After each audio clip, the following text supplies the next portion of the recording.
नमस्कार साथियों, मैं हेमराज चौधरी आप सभी का इस ऑनलाइन प्लेटफॉर्म में हार्दिक स्वागत करता हूं।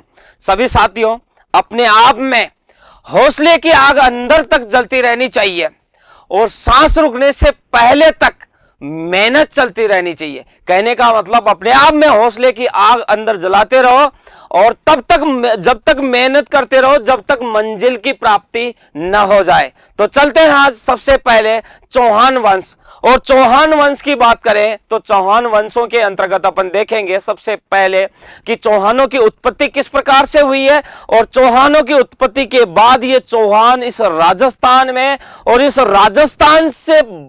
राजस्थान के बाहर जो अन्य राज्य लगते थे वहां पर किस प्रकार इनका अपने वंश की नींव किस प्रकार इन्होंने रखी उसकी बात करेंगे। तो सबसे पहले मैं बात करता हूं चौहान राजवंश।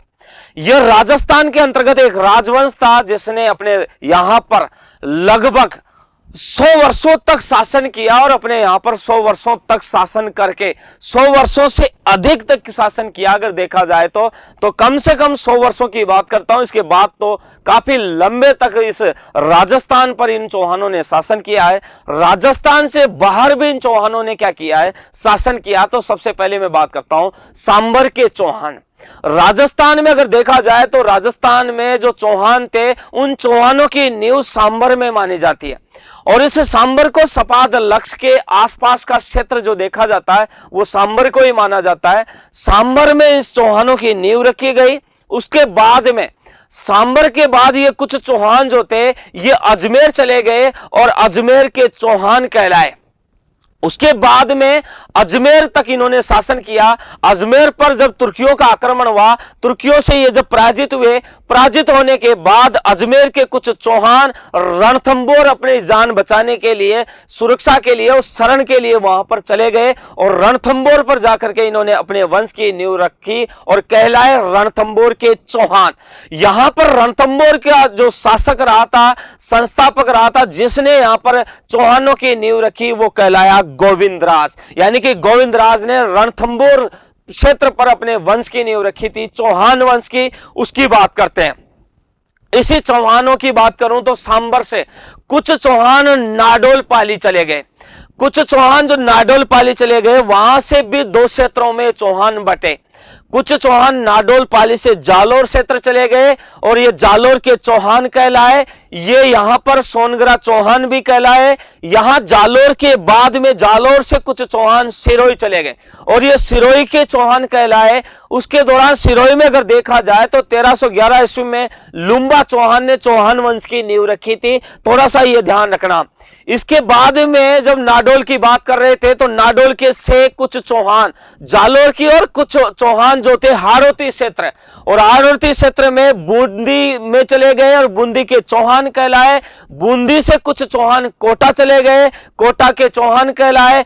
कोटा से ये चौहान जो थे यहां पर झालावाड़ क्षेत्र चले गए और यहां झालावाड़ में चौहानों की भी नींव रखी गई। तो इस प्रकार राजस्थान में जो चौहान थे यहां पर चौहानों का प्रचार प्रसार और यहां पर इनका जो शासन रहा था, जो इनका अधिकार स्थापित हुआ था वो इस प्रकार से हुआ था। ये थोड़ा सा आपको क्या रखना पड़ेगा, ध्यान में रखना पड़ेगा, क्योंकि चौहान राजवंश राजस्थान में बहुत अहम भूमिका निभाता है। यह आपको पता होना चाहिए, क्योंकि राजस्थान का जो इतिहास पढ़ते हो, जिन बच्चों को नॉलेज ही नहीं होती है कि चौहान किस प्रकार से अजमेर में, रणथंबोर में, नाडोल पाली में, जालोर क्षेत्र में, बूंदी क्षेत्र में, सिरोही क्षेत्र में और कोटा जो क्षेत्र था जिसको हाड़ौती क्षेत्र कहते हैं, हाड़ौती क्षेत्र में कोटा, बूंदी, बारा, झालावाड़ क्षेत्र आता है। यहां पर भी चौहानों की नींव रखी गई थी। तो इस प्रकार चौहानों का जो प्रसार हुआ था वो सांबर से मानते हैं और सांबर से ये चौहान इस प्रकार से गए थे। वैसे देखा जाए तो यहां से नाडोल पाली से कुछ चौहान नागौर क्षेत्र की ओर भी गए हैं। तो ये थोड़ा सा आपको ध्यान में रखना पड़ेगा। इसके बाद में मैं बात करता हूं तो देखो कई विद्वान ऐसे रहे थे, कई साहित्यकार ये भी मानते हैं कि चौहानों की उत्पत्ति किस प्रकार से हुई। तो उत्पत्ति को लेकर जो समस्या आपके सामने है, वो समस्या में एक ही चुटकी में आपके सामने क्या कर दूंगा, इसको सॉल्व कर दूंगा। ये ध्यान रखना, हमेशा हमेशा के लिए किसी प्रकार की रुकावट आपके सामने पेश नहीं होगी। तो चौहानों की उत्पत्ति की बात करूं तो मैं बात करता हूं सबसे पहले यहां पर एक माउंट आबू सिरोही क्षेत्र की बात करता हूं। पहले यह क्षेत्र जो आबू क्षेत्र के नाम से जाना जाता था, कहते हैं कि यहां पर देवताओं ने अपने नाखूनों से खोद करके एक झील का निर्माण करवा दिया गया था। तो इस झील का नाम पड़ा था नक्की झील। आपको पता है ये नक्की झील है जो यहां पर माउंट आबू सिरोही में पड़ती है। वैसे देखा जाए तो आपको पता है राजस्थान की राजधानी यहां पर बात करता हूं गर्मी और बाकी के महीने में अलग अलग क्षेत्रों में होती है। दो जगह राजस्थान की राजधानी लगती है। यहां गर्मी के समय में माउंट आबू सिरोही और इसके बाद में जयपुर राजस्थान की राजधानी बनकर के रहती है। यह थोड़ा सा आपको यह भी पता होना चाहिए। तो चौहानों की उत्पत्ति को लेकर के बात करता हूं मैं यहां से। देखो उस समय क्या हुआ, यहां पर माउंट आबू सिरोही के अंतर्गत एक कुंड था और उस कुंड के अंतर्गत यहां पर उस समय क्या हुआ, एक ऋषि थे जिनका नाम था वशिष्ठ ऋषि। आपको पता है यहां वशिष्ठ ऋषि जो था ये सुदास के जो राजा था, एक सुदास राजा, उस सुदास राजा का एक पुरोहित था। वैसे देखा जाए तो राजा सुदास का पहले जो पुरोहित रहा था वो विश्वामित्र रहा था, लेकिन दोनों के बीच में बातों को लेकर के मतभेद हो गया था और विश्वामित्र को अपने साम्राज्य से निकाल दिया था। इसके बाद में वशिष्ठ को अपना क्या बनाया था, पुरोहित बनाया था। और यहां पर इस दौरान इस पुरोहित के रहते हुए यहां पर उस समय यहां राजा सुदास के बीच में और विश्वामित्र के बीच में, यानी कि 5 आर्य और 5 अनार्य मिलकर के 10 राजाओं का एक समूह बना था। उनके बीच में एक 10 राज्य युद्ध हुआ था। और यहां पर वेदों के अंतर्गत यानी कि ऋग्वेद के अंतर्गत 7वें मंडल में इस 10 राज्य युद्ध की जानकारी मिलती है। इसके दौरान यहां पर राजा सुदास का जो रावी नदी है, जिसको पहले परुष्णी के नाम से जाना जाता था प्राचीन समय में, उस नदी पर इसका अधिकार हो गया था। वही पुरोहित माना जाता है इसको। तो इस वशिष्ठ ने माउंट आबू सिरोही जाकर के यहां पर इस अग्निकुंड में यज्ञ किया था और उस अग्निकुंड से यहां पर आपको पता है यहां पर चौहानों की उत्पत्ति मानते हैं। चौहानों के साथ साथ ही अगर देखा जाए तो यहां पर उस समय 3 वंशों की उत्पत्ति मानते हैं। कुछ वंश प्रतिहार कहलाए जिनको गुर्जर प्रतिहार के नाम से जानते हैं, कुछ यहां पर परमार कहलाए, कुछ यहां पर चालुक्य या चौहान या चाहमान के नाम से जाने गए थे। तो ये चालुक्य, चाहमान या चौहान जो वंश थे उनकी उत्पत्ति यहां अग्निकुंड से ही मानते हैं। वैसे देखा जाए तो इस अग्निकुंड में गुरु वशिष्ठ के द्वारा माउंट आबू सिरोही में यज्ञ किया गया था और उस यज्ञ से ही प्रतिहार, परमार और चौहानों की उत्पत्ति मानते हैं। इस बात की जानकारी पृथ्वीराज रासो नामक धर्म ग्रंथ में मिलती है, जिसकी रचना चंद्रबरदाई ने की थी। जिसकी रचना किसने की थी, चंद्रबरदाई ने की थी। यह ध्यान रखना, चंद्रबरदाई के द्वारा जो पुस्तक की रचना की गई थी वो पृथ्वीराज रासो था। यह आपको पता होना चाहिए। इस बात का समर्थन कई अन्य विद्वान भी करते हैं। मैं बात करता हूं यहां पर देखो, सूर्यमल्ल मिश्रण ने यहां पर एक ग्रंथ की रचना की थी, मूणोत नैणसी। और उस मूणोत नैणसी में यहां पर इस बात का भी जानकारी मिलती है कि यह बात जो सही रही है, चौहानों की जो उत्पत्ति है वो अग्निकुंड से मिलती है। इस बात का समर्थन सूर्यमल्ल मिश्रण ने मूणोत नैणसी में किया है। यह भी आपको क्या होना चाहिए, पता होना चाहिए। हर एग्जाम में ये क्वेश्चन पूछे जाते हैं, तो आपको मोटे मोटे जो रूप में मैं आपके सामने जो क्वेश्चन रख रहा हूं, इन क्वेश्चनों को आपको याद करना ही पड़ेगा। राजस्थान लेवल की कोई सी भी एग्जाम, कोई सी भी भर्ती में यहां से आए हुए बिना क्वेश्चन रह ही नहीं सकता। यह आपको पढ़ना पड़ेगा, यह आपको नोट्स बनाने पड़ेंगे और नोट्स बना करके आप इनको अच्छे तरीके से पढ़ते रहो। जब जब समझ में नहीं आती है आप यहां पर क्या करना पड़ेगा आपको इस वीडियोस को बार बार देखना पड़ेगा, जिससे जो भी समस्या होगी वो समस्या आपके सामने हमेशा हमेशा के लिए क्या हो जाएगी, दूर हो जाएगी। ये थोड़ा सा आपको क्या रखना पड़ेगा, ध्यान रखना पड़ेगा।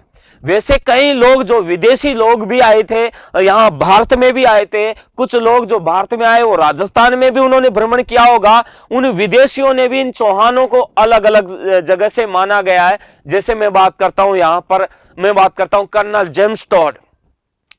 कर्नल जेम्स टॉड की मैं बात करता हूं तो कर्नल जेम्स टॉड का जन्म आपको पता है लिंगटन, स्कॉटलैंड, इंग्लैंड में हुआ था। उसने ये माना था कि यहां पर ये चौहान जो थे ये विदेशी जातियां थी, यानी ये विदेश से आए थे, ये मानते हैं ये लोग। मैं बात करता हूं यहां पर विंसेंट स्मिथ की भी बात करता हूं, विलियम यहां पर क्रूक है उसकी भी ये बात करता हूं। वो यहां से इनको, ये जो विदेशी हैं वो ये मानते हैं कि ये इनकी उत्पत्ति यज्ञ से ही हुई है। ये थोड़ा सा आपको ध्यान में रखना पड़ेगा। ये विदेशी थे और ये मानते हैं कि ये विदेशी जातियां भी रही है लेकिन इनकी उत्पत्ति यज्ञ से हुई है। ये थोड़ा सा आपको ध्यान रखना। मैं बात करता हूं उस दौरान यहां पर कई विद्वान ऐसे भी थे कि इन चौहानों को वत्स गोत्रीय ब्राह्मण भी माना गया है। तो आपको यह भी पता होना चाहिए कि यहां पर वत्स गोत्रीय जो ब्राह्मण किन्होंने माना है, ये थोड़ा सा ध्यान रखना। जैसे मैं बात करता हूं डॉक्टर दशरथ शर्मा की बात करता हूं, तो डॉक्टर दशरथ शर्मा ने, और यहां पर बिजोलिया शिलालेख की मैं बात करूं तो बिजोलिया शिलालेख में भी राजस्थान के जो चौहान रहे हैं, इन चौहानों को वत्स गोत्रीय ब्राह्मण माना गया है। यह आपको ध्यान में रखना पड़ेगा। इसके अलावा मैं बात करता हूं, इनको चंद्रवंशीय भी माना गया है, यानी कि चंद्रमा जो यहां पर आपको पता है चंद्रमा है, उन चंद्रमा की संतान इन्हें माना गया, उनके वंश से संबंधित इनको माना गया है। इस बात का उल्लेख कहां पर मिलता है तो हांसी का शिलालेख है और यहां पर अचलेश्वर का शिलालेख है, उनमें इन्हें चंद्रवंशीय माना गया है चौहानों को। यह थोड़ा सा ध्यान रखना। हांसी शिलालेख व अचलेश्वर शिलालेख में यहां पर इनको क्या माना गया है, चंद्रवंशीय माना गया है। यह थोड़ा सा आपको ध्यान में रखना पड़ेगा। उसके अलावा मैं बात करता हूं यहां पर इन्हें खज्र जाति का भी माना जाता है। क्या माना जाता है इनको? खज्र जाति का भी माना जाता है। खुज्र नहीं है, ये सिर्फ खज्र जाति है। ये थोड़ा सा मैं बता देता हूं, इसको थोड़ा सा रुको। खज्र जाति का माना गया है, इनको खुज्र नहीं है, ये खज्र जाति है। थोड़ा सा है क्या है, खज्र जाति से भी इनको माना गया है। और खज्र जाति से कौन माना है? डॉक्टर भंडारकर। कौन माना गया है? डॉक्टर भंडारकर के द्वारा माना गया है। ये थोड़ा सा आपको ध्यान में रखना होगा। इसके अलावा इनको सूर्य की उत्पत्ति यानी सूर्य का वंशज भी माना गया है। भगवान सूरज भगवान से इनकी उत्पत्ति माना गया चौहानों की। इसलिए कहते हैं कि इनके माथे पर, सर पर इतना तेज था, जैसे सूर्य में जितनी चमक होती है ना, उतनी चमक चौहानों के चेहरे पर थी। और जब कभी ये दुश्मन के सामने लड़ते थे तो इतने तेज और जोश के साथ लड़ते थे कि यहां पर इनके अंदर किसी प्रकार का डर होता ही नहीं था। निडर प्रवृत्ति के माध्यम से ये युद्ध लड़ करके हमेशा सफल हुए हैं, इसलिए इन्हें सूर्यवंशीय भी माना गया। यहां पर उस समय जयानक, नयनचंद्र सूरी, यहां पर नयनचंद्र सूरी, जोधराज और डॉक्टर ओझा के माध्यम से इन्हें सूर्यवंशी माना गया है। जयानक है, नयनचंद्र सूरी है, जोधराज है, वो डॉक्टर ओझा ने इन्हें क्या माना गया है? सूर्यवंशीय माना गया है। यह आपको थोड़ा सा ध्यान रखना पड़ेगा कि कौन इन्हें विदेशी मानता है, कौन वत्स गोत्रीय ब्राह्मण मानता है, कौन चंद्रवंशीय मानता है, कौन खज्र जाति से मानता है, कौन इन्हें सूर्यवंशीय मानता है। यह थोड़ा सा आपको ध्यान में रखना पड़ेगा।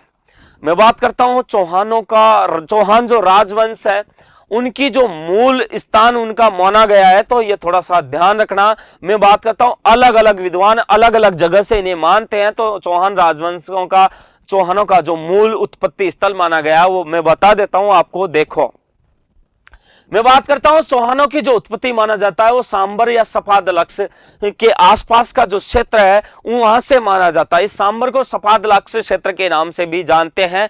इस बात की पुष्टि कहां पर मिलती है? बिजोलिया शिलालेख में मिलती है। और ये बिजोलिया शिलालेख इस बात की पुष्टि करता है। इसकी रचना संस्कृत भाषा में हुई है। किसकी? बिजोलिया शिलालेख की संस्कृत भाषा में हुई है, ये ध्यान रखना। और ये बिजोलिया शिलालेख में इस बात की पुष्टि मिलती है कि यहां पर चौहानों की उत्पत्ति जो है वो सांबर या सपाद लक्ष्य नामक स्थान से इनकी उत्पत्ति मानते हैं। ये आपको थोड़ा सा ध्यान में रखना पड़ेगा। वैसे देखा जाए तो अनंत प्रदेश से भी चौहानों की उत्पत्ति मानते हैं, और अनंत प्रदेश कहां पर है? सिक्कर में। अनंत प्रदेश जो क्षेत्र है वो सिक्कर में पड़ता है। और यहां पर आपको पता है हर्षनाथ की पहाड़ियां भी मिलती है ना, रेवासा सिक्कर में, है ना, थोड़ा सा ध्यान रखना। और हर्षनाथ का शिलालेख भी मिलता है। हर्षनाथ का शिलालेख, जो यहाँ पर हर्षनाथ का मंदिर है, यहीं पर पहाड़ियां है, हर्ष की पहाड़ियां, वहां पर एक शिलालेख लगा हुआ है। वहां पर शिलालेख के ऊपर यहां पर इस बात का जानकारी मिलती है। और यहां पर आपको पता हर्ष जो था एक लोक देवता था, यह भी आपको पता होना चाहिए। तो ये चीजें जहां से मानते हैं कि यहां पर इस लोक देवता की जो हर्ष है वहीं से कहीं ना कहीं इन चौहानों की उत्पत्ति मानते हैं। यहां पर हर्ष से कोई संबंध चौहानों का मानते हैं, यह आपको पता होना चाहिए। इसके अलावा चौहानों की उत्पत्ति पुष्कर से भी मानते हैं। कहने का मतलब है यहां से कुछ चौहान अनंत प्रदेश में गए, कुछ चौहान पुष्कर अजमेर चले गए थे, ये थोड़ा सा आपको पता होना चाहिए। तो यहां पर देखो एक हम्मीर महाकाव्य था। यहां पर इस हम्मीर महाकाव्य की रचना नयनचंद्र सूरी ने की थी। और यहां पर देखा जाए तो जो दूसरा साहित्य है वो सुरजन चरित्र था। इस सुरजन चरित्र की रचना भी किसने की थी? चंद्रशेखर ने की थी। इनके अनुसार भी चौहानों की उत्पत्ति पुष्कर से मानते हैं। यहां में देखा जाए तो हम्मीर मदमर्दन की भी बात करता हूं। किसकी बात करता हूं? हम्मीर मदमर्दन। देखो आधा मैं आता ही है ना, हम्मीर मदमर्दन। इधर लिख देता हूं मैं, थोड़ा सा ध्यान रखना। हम्मीर मदमर्दन की बात करता हूं ना, हम्मीर मदमर्दन की रचना जयसिंह सूरी ने की थी। उसने भी यहां पर चौहानों की उत्पत्ति पुष्कर से माना गया है। तो अलग अलग स्थानों से चौहानों का क्या है? मूल स्थान माना गया, वहां से इनकी उत्पत्ति माना गया। तो आपको यह पता होना चाहिए, क्वेश्चन बार बार एग्जाम में आते हैं। ये क्वेश्चन आपसे बाहर एग्जाम में कोई सा क्वेश्चन बाहर नहीं जाएगा, पढ़ना आपको पड़ेगा, ये थोड़ा सा ध्यान रखना। मैं यहां पर आपके सामने वो चीजें मास्टर कैप्सूल आपके सामने लेकर के आ रहा हूं, आपको ये पढ़ना ही पड़ेगा और पढ़ करके अपने यहां पर निरस्ता को दूर करना पड़ेगा और इस दुनिया में अपनी काबिलियत को पेश करना पड़ेगा। यह थोड़ा सा ध्यान रखना। हमारे द्वारा जितनी मेहनत की जा रही है यह आपके हितार्थ के लिए ही की जा रही है। आप बस अपना सपोर्ट हमें देते रहिए, हमसे जुड़े रहिए और हमारा भी आपका जो कमेंट्स के अकॉर्डिंग काम करने का जो तरीका है ये आपके सामने हम इन पीपीटीज में आपको प्रदान करते रहेंगे। ये थोड़ा सा आपको ध्यान में रखना है। थोड़ा सा फिर मैं आगे चलता हूं। देखो एक बार देखो, उस दौरान मैं बात करता हूं कि चौहानों का जब पहला शासक रहा था वो वासुदेव चौहान को मानते हैं। देखो अगर देखा जाए तो चौहानों की जो नींव रखी गई है वो वासुदेव चौहान से मानी गई है, यह आपको ध्यान में रखना है। देखो मैं आपको बता देता हूं कि वासुदेव चौहान की मैं बात करूं तो यह चौहान राजवंश का संस्थापक था। यहां इसे चौहानों का आदि पुरुष के नाम से, इन्हें मूल पुरुष के नाम से जानते हैं। यह थोड़ा सा ध्यान रखना, इन्हें आदि पुरुष के नाम से, मूल पुरुष के नाम से, चौहान राजवंश का संस्थापक के नाम से इन्हें जानते हैं। यह सिर्फ संस्थापक है, वास्तविक संस्थापक नहीं है। यानी चौहानों की नींव इसने रखी है, इसलिए इसे चौहानों का संस्थापक भी मानते हैं, आदि पुरुष भी मानते हैं, मूल पुरुष भी मानते हैं। यह आपको ध्यान में रखना पड़ेगा। वासुदेव चौहान की ने जो चौहानों की स्थापना की थी वो 551 ईस्वी में की थी। और कहां पर की थी? सांबर या सपाद लक्ष्य नामक स्थान पर की थी। तो बिल्कुल चौहानों की उत्पत्ति सांबर या सपाद लक्ष्य नामक स्थान पर ही हुई थी। अब एग्जाम में क्वेश्चन आते हैं, कैसे आते हैं कि चौहानों का संस्थापक कौन था? तो वासुदेव चौहान चौहानों का संस्थापक रहा था। वासुदेव को किन नामों से भी जानते हैं? तो आदि पुरुष के नाम से भी जानते हैं, मूल पुरुष के नाम से भी जानते हैं, चौहानों का संस्थापक के नाम से भी जानते हैं। जिसने चौहानों की स्थापना कब की? तो आपको पता होना चाहिए 551 ईस्वी के अंतर्गत सांबर या सपाद लक्ष्य नामक स्थान पर चौहानों की क्या रखी थी? इसने नींव रखी थी। और यहां पर चौहानों की जो राजधानी बनाई थी वो अहिछत्रपुर नागौर नामक स्थान को बनाई थी। यह आपको ध्यान में रखना पड़ेगा, आपको पढ़ना पड़ेगा, आपको नोट्स बनाने पड़ेंगे, यह ध्यान रखना है आपको। तो चौहानों की जो राजधानी रही थी वो कौन सी रही थी? अहिछत्रपुर नागौर रही थी, यह ध्यान में रखना। वैसे देखा जाए तो मैं बात करता हूं इस वासुदेव चौहान ने राजस्थान में, और राजस्थान में भी मैं बात करता हूं तो यहां पर जयपुर जिले के अंतर्गत, राज्य नहीं है, राज्य की राजधानी है जयपुर, और इस जयपुर में यहां पर सांबर झील का निर्माण करवाया था। और इसी सांबर झील से आपको पता है नमक मिलता है, नमक तैयार होता है, ध्यान रखना। और यही सांबर जो झील थी, यहां पर जो मैं बात करता हूं, उस सांबर झील का निर्माण वासुदेव चौहान ने करवाया था, यह ध्यान रखना। इसका मतलब सांबर के चौहानों का संपर्क सांबर झील से रहा है और इसका निर्माता वासुदेव चौहान रहा है। इस वासुदेव चौहान ने 551 ईस्वी में सांबर नामक स्थान पर, सबादलक्ष नामक स्थान पर चौहानों की नींव रखी थी, जिसके कारण ही उसे आदि पुरुष, मूल पुरुष या संस्थापक के नाम से जानते हैं। यह आपको ध्यान में रखना पड़ेगा। जिसकी जानकारी कहां पर मिलती है, तो मैं जानकारी की बात करता हूं। जानकारी के जो स्रोत है वो बिजोलिया शिलालेख है। बिजोलिया शिलालेख के अनुसार ही इस बात की क्या मिलती है, जानकारी मिलती है। यह थोड़ा सा आपको क्या रखना पड़ेगा, ध्यान रखना पड़ेगा। देखो मैं बात करता हूं तो बिजोलिया शिलालेख, और बिजोलिया शिलालेख की मैं बात करूं तो इस बिजोलिया शिलालेख की तो समय था इसका 1170 ईस्वी में। कब था? 1170 ईस्वी में बिजोलिया शिलालेख की रचना हुई थी। बहुत इंपॉर्टेंट, बहुत महत्वपूर्ण शिलालेख है। बात करें तो आपसे क्वेश्चन भी बार बार आते हैं। तो बिजोलिया शिलालेख की रचना 1170 की मानी जाती है। बिजोलिया शिलालेख की जो लिखा गया था वो 1170 ईस्वी में लिखा गया था। गुणभद्र के द्वारा इसका रचयिता गुणभद्र रहा था। और यहां पर देखो बिजोलिया के पार्श्वनाथ मंदिर, यहां पर एक बिजोलिया शिलालेख में इस बात की जानकारी भी मिलती है कि यहां पर एक पार्श्वनाथ मंदिर है। उस पार्श्वनाथ मंदिर कहां पर पड़ता है? भीलवाड़ा में, है ना। तो यहां पर बिजोलिया शिलालेख है। वो बिजोलिया शिलालेख वर्तमान में भीलवाड़ा क्षेत्र में है। यह थोड़ा सा आपको ध्यान में रखना पड़ेगा। यह भीलवाड़ा शिलालेख में ही है। और उस शिलालेख में पार्श्वनाथ मंदिर की भी जानकारी मिलती है। जो पार्श्वनाथ मंदिर है वो कहां पर है? भीलवाड़ा में है। यह थोड़ा सा ध्यान रखना। आपसे क्वेश्चन पूछा जाएगा कि बिजोलिया शिलालेख कहां पर है, तो वो वर्तमान में भीलवाड़ा में है। यहां पर ये जो शिलालेख था ये किसने लगवाया था? तो जैन श्रावक लोलाक नामक उस व्यक्ति का नाम था। जैन श्रावक लोलाक था। उस जैन श्रावक लोलाक ने ही इस बिजोलिया शिलालेख को लगाया था। इसको लिखने वाला तो गुणभद्र था। ये थोड़ा सा ध्यान रखना। यहां पर भीलवाड़ा में जो लगाया था वो जैन श्रावक लोलाक ने लगाया था। और यहां पर इस बिजोलिया शिलालेख में मैंने पीछे भी बताया था कि यहां पर चौहानों को वत्स गोत्रीय ब्राह्मण बताया गया है। क्या बताया गया है? वत्स गोत्रीय ब्राह्मण बताया गया है। यह आपको थोड़ा सा क्या रखना पड़ेगा, ध्यान रखना पड़ेगा। बहुत इंपॉर्टेंट है बिजोलिया शिलालेख, जिसकी रचना 1170 ईस्वी में गुणभद्र ने की थी। और यहां पर इसी शिलालेख में पार्श्वनाथ मंदिर की, जो जैन मंदिर है, उसकी जानकारी मिलती है। बिजोलिया शिलालेख भीलवाड़ा में है, लगाया था वहां पर जैन श्रावक लोलाक ने। और इसी के अंतर्गत चौहानों को वत्स गोत्रीय ब्राह्मण बताया गया है। यह थोड़ा सा ध्यान रखना। और देखा जाए तो यहां पर बिजोलिया शिलालेख का जो लेखक था, जिसके निर्देशन में जिसने लिखा था, यहां पर उसकी बात करता हूं तो यहां पर केशव था। यह थोड़ा सा ध्यान रखना। और इस बिजोलिया शिलालेख में 13 पंक्तियां हैं, 13 पद लिखे हुए हैं। यह थोड़ा सा आपको ध्यान में रखना पड़ेगा। इसके दौरान मैं बात करता हूं दुर्लभ राज प्रथम की बात करता हूं। किसकी बात करता हूं? दुर्लभ राज प्रथम। कहीं ना कहीं चौहानों का एक शासक हुआ था जिसका नाम था दुर्लभ राज प्रथम था।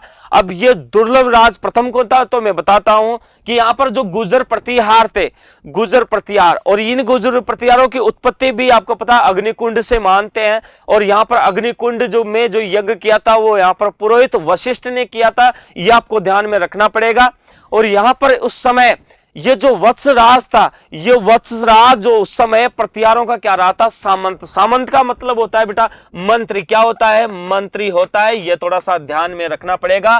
तो यहां पर सामंत रहा था ये किसका? प्रतिहार शासकों का वत्सराज।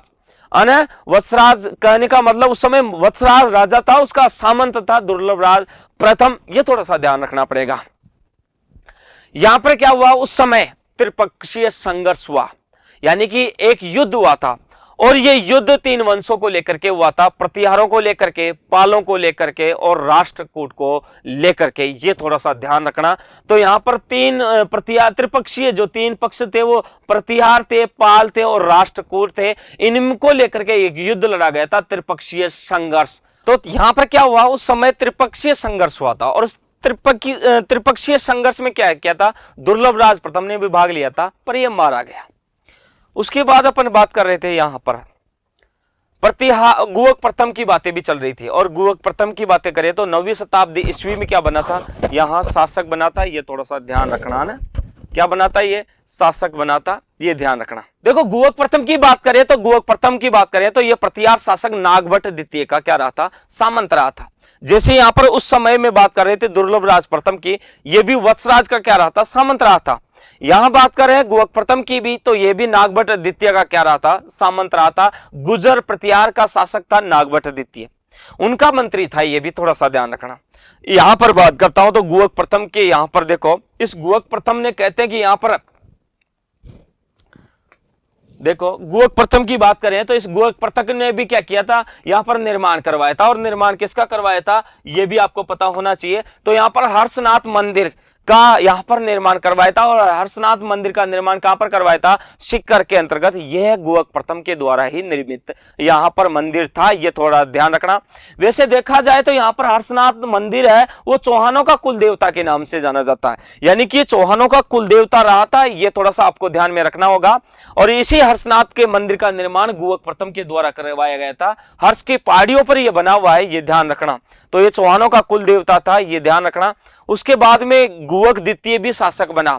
यहां पर गुहक द्वितीय की कुछ बातों को लेकर के जानकारी मिलती है। कहते हैं कि यहां पर गुहक द्वितीय की एक बहन थी जिसका नाम था कलावती भोजराज, कलावती था। और इस कलावती का जो विवाह हुआ था, उस कलावती का विवाह किसके साथ हुआ था, तो यहां पर कलावती का विवाह की मैं बात करता हूं ना, विवाह की मैं बात करता हूं तो ये विवाह यहां आएगा। तो यहां पर कलावती का विवाह किसके साथ हुआ था, भोजराज के साथ हुआ था। और भोजराज कहां का शासक था, कन्नौज का शासक था, थोड़ा सा ये ध्यान रखना। यानी कि गुहक द्वितीय की बहन कलावती का विवाह भोजराज के साथ हुआ था, जो कन्नौज उत्तर प्रदेश में पड़ता है, उस कन्नौज का शासक रहा था भोजराज। ये थोड़ा सा आपको ध्यान में रखना पड़ेगा। इसके आगे की बात करता हूं तो देखो यहां चंदनराज चौहान की बात करता हूं। चंदनराज चौहान की बात करता हूं तो देखो इस चंदनराज चौहान ने, क्योंकि गुहक द्वितीय के बाद में शासक बना था चंदनराज चौहान, ये थोड़ा सा ध्यान रखना। इसने दिल्ली पर आक्रमण किया, और आपको पता दिल्ली में यहां पर तोमर शासन करते थे। कौन शासन करते थे, तोमर शासन करते थे। और वहां पर तोमरों का एक शासक था जिसका नाम था रुद्र। उस रुद्र पर इसने आक्रमण किया था और इसको क्या कर दिया था, पराजित कर दिया था। यह थोड़ा सा ध्यान रखना।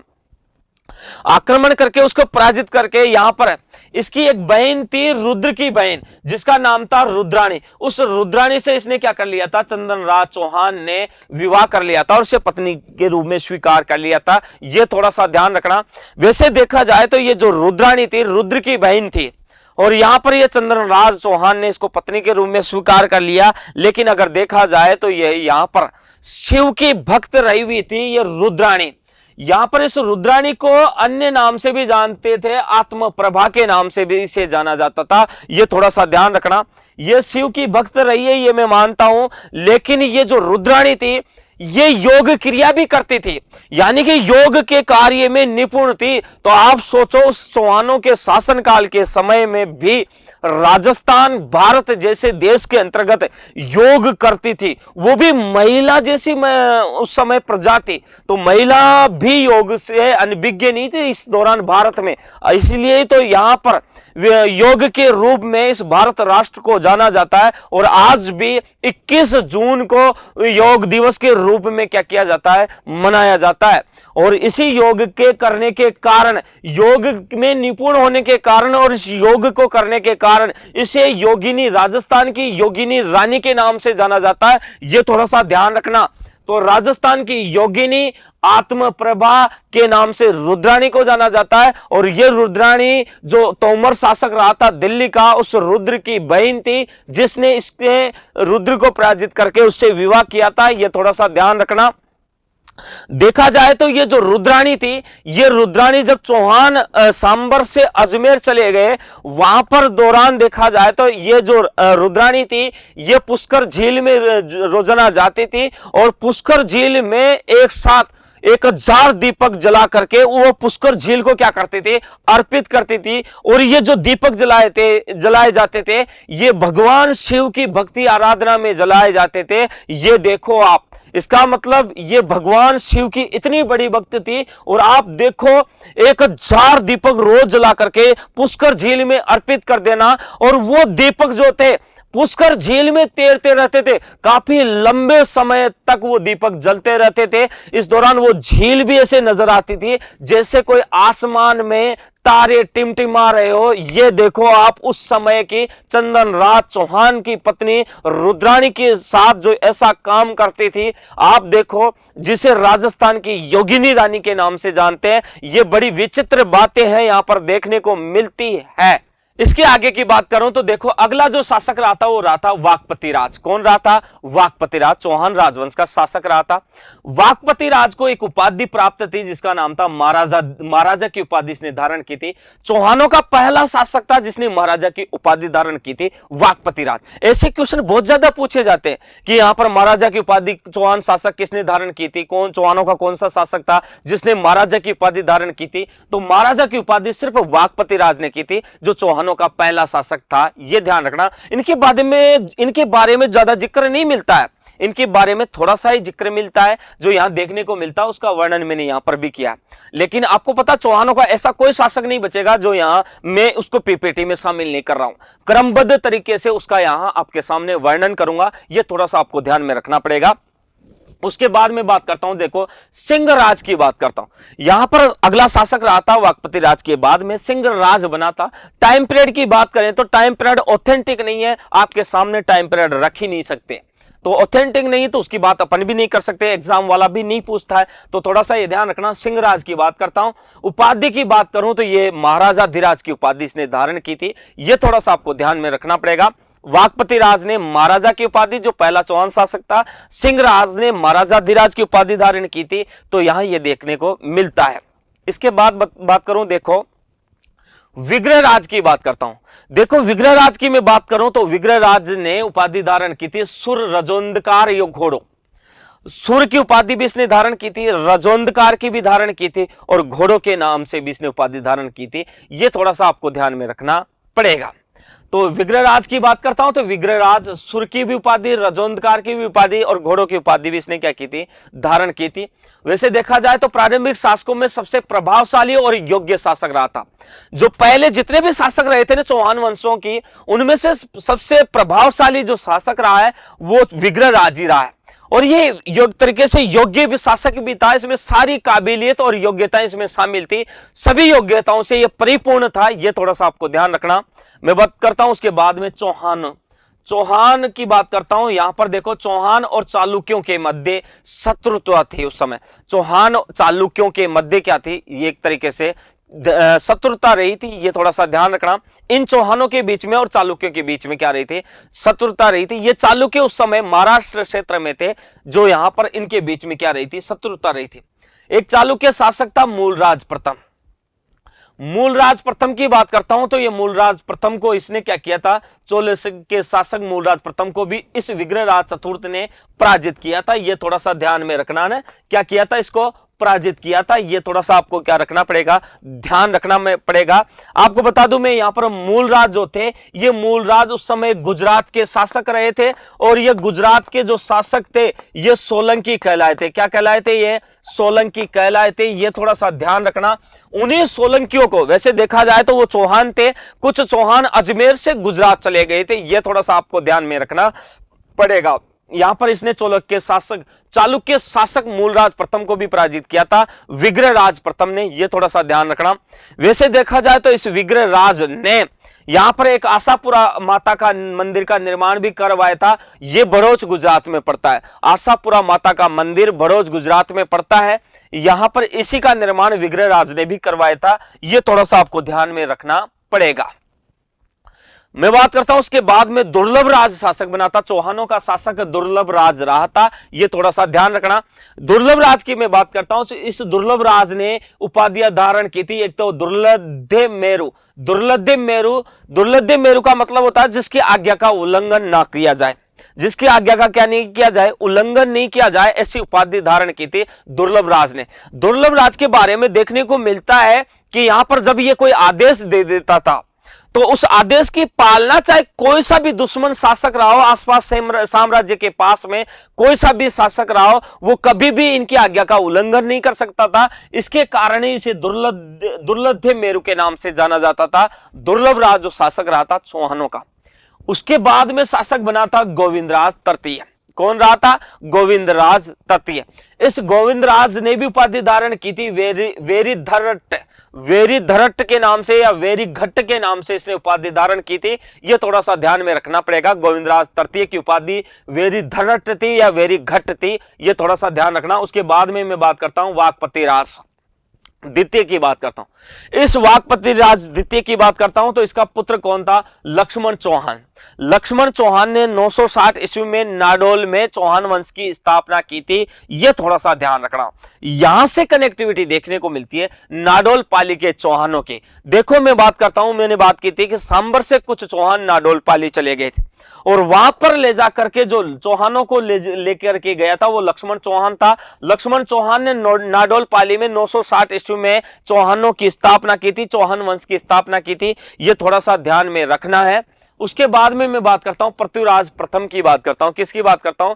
पृथ्वीराज प्रथम की बात करता हूं। वैसे देखा जाए तो इस पृथ्वीराज प्रथम ने जो उपाधि धारण की थी वो परम भट्टारक महाराजाधिराज परमेश्वर के क्या की थी? उपाधि धारण की थी। यह थोड़ा सा ध्यान में रखना पड़ेगा। यहां पर परम भट्टारक महाराजाधिराज परमेश्वर की उपाधि पृथ्वीराज प्रथम ने धारण की थी। यह थोड़ा सा ध्यान रखना। उसके बाद में तुर्क सेना का विजेता भी से मानते हैं। किसके नाम से जानते हैं इसको? तुर्क सेना का विजेता के नाम से भी जानते हैं।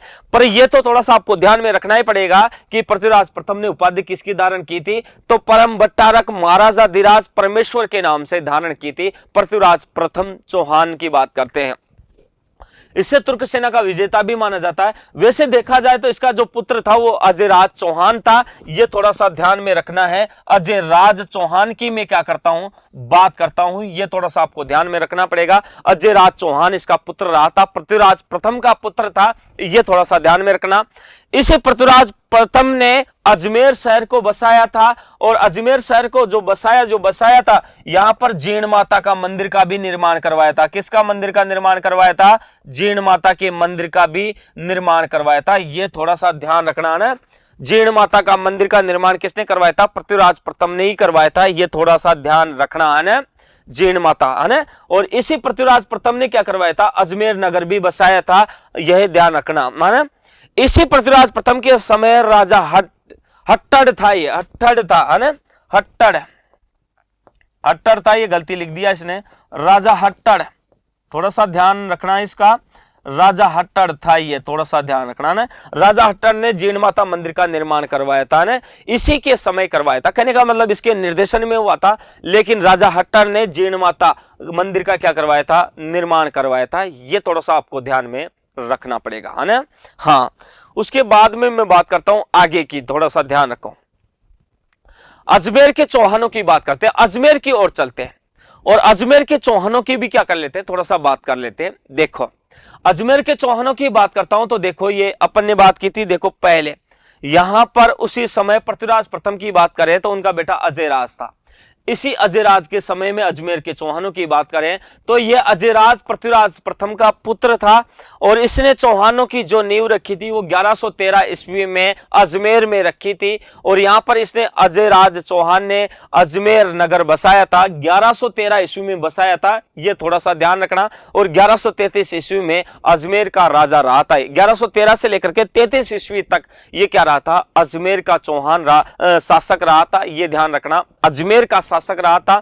इसने अजमेर नगर को बसाया 1113 ईस्वी में। यह भी आपको ध्यान में रखना पड़ेगा।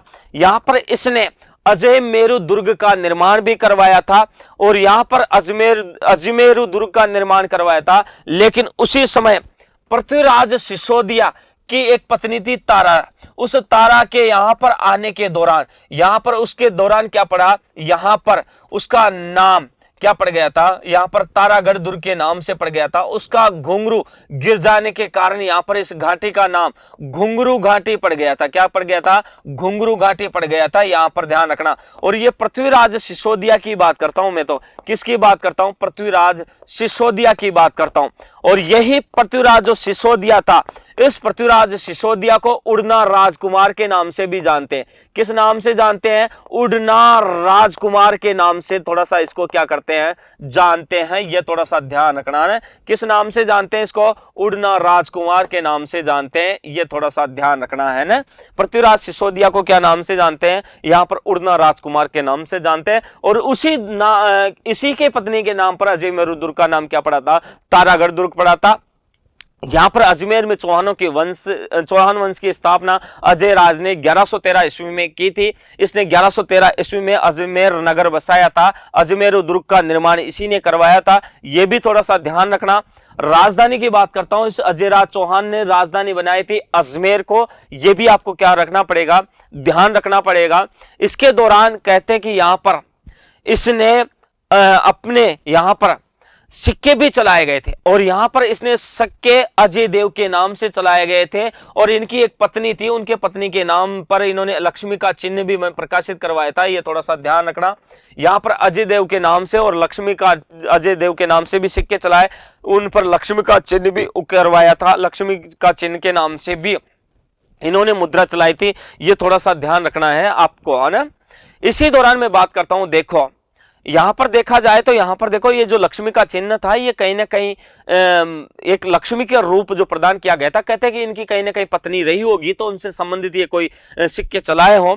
यहां पर देखा जाए तो इनकी पत्नी का जो नाम था वो तो सोमलेखा के नाम से, ध्यान रखना, इनकी पत्नी का नाम तो सोमलेखा था। उस सोमलेखा के नाम से भी इन्होंने क्या किया था? सिक्के चलाए थे। ये ध्यान रखना, है ना। वैसे देखा जाए तो इतिहास की पहली रानी थी जिसके नाम के सिक्के चले हो, यानी कि इतिहास में पहली रानी चौहान वंश के यहां पर अजय राज चौहान की पत्नी सोमलेखाई थी जिसके नाम के सिक्के चले थे। यह भी थोड़ा सा यहां पर इंटरेस्टिंग सवाल है, क्वेश्चन है जो एग्जाम में पूछा जाता है कि यहां पर इतिहास की पहली रानी जिसके नाम के सिक्के चले तो अजय राज की पत्नी सोमलेखा है, उसके नाम से क्या चले थे? सिक्के चले थे। यह थोड़ा सा ध्यान रखना। देखो यहां पर एक विद्वान हुआ था जिसका नाम था गोपीनाथ शर्मा। इस गोपीनाथ शर्मा के अनुसार इसे अजमेर के चौहान वंश का क्या मानते हैं? वास्तविक संस्थापक भी माना जाता है। यह थोड़ा सा आपको क्या रखना पड़ेगा? ध्यान रखना पड़ेगा। यह देखो गोपीनाथ शर्मा के अनुसार इसे अजमेर के चौहान वंश का क्या मानते हैं? वास्तविक संस्थापक माना जाता है। किसको? अजय राज चौहान को। यह ध्यान रखना। इसी अजय राज चौहान ने, देखो मैं बात करता हूं, मालवा का एक शासक था नरवर्मन था, नूरवर्मन नहीं था, ये गलती कर दी है इसने, नरवर्मन था, है ना। नरवर्मन था जो यहां पर उस समय मालवा क्षेत्र, यानी कि ये परमार शासक रहा था। परमार शासक नरवर्मन का अधिकार मालवा क्षेत्र पर था। इस अजय राज चौहान ने उस मालवा क्षेत्र पर आक्रमण किया और आक्रमण करके यहां पर उसके सेनापति थे, एक का नाम था यशोराज और एक का नाम था सुलहना। सुलहना नाम से था इसका नाम, ध्यान रखना, सुलहना के नाम से, सुलहन के नाम या सुलहना के नाम से था। इन दोनों को क्या किया? यहां पर मालवा क्षेत्र के शासक नरवर्मन को पराजित किया। इन दोनों को घोड़े पर बांध करके घेंसता हुआ कहां पर ले आया? ये यहां पर अजमेर ले आया था। ये अजय राज चौहान ऐसा शासक था और मालवा क्षेत्र पर इनका क्या हो गया? अधिकार हो गया। लेकिन उसके बाद में मालवा क्षेत्र के जो शासक थे वो ये चाहते थे कि यहां पर अजमेर के जो चौहान है उनकी नींव हमेशा के लिए क्या कर दे? समाप्त कर दे। लेकिन यहां पर मालवा के जो संबंध रहे हैं, यानी कि जो यहां पर दुश्मनी शत्रुता का जो संबंध रहा है वो यहां पर मेवाड़ क्षेत्र के साथ भी रहा है और मालवा के शासक मेवाड़ क्षेत्र पर भी अधिकार करना चाहते थे और यहां पर उस समय चौहानों को भी ये क्या करना चाहते थे? एक तरीके से पराजित करना चाहते थे। ये थोड़ा सा ध्यान रखना। ये एक तरीके से इंटरेस्टिंग शब्दावली है, ये ध्यान रखना। इसने राजाओं का वध भी किया था। अब इसने मालवा क्षेत्र के अलावा कई राजा रहे हैं, जिसमें से मैं बात करता हूं चाचिंग है, सिंगुल है, यशोराज है। इन राजाओं को भी इस अजय राज चौहान ने पराजित किया है। ये थोड़ा सा ध्यान रखना।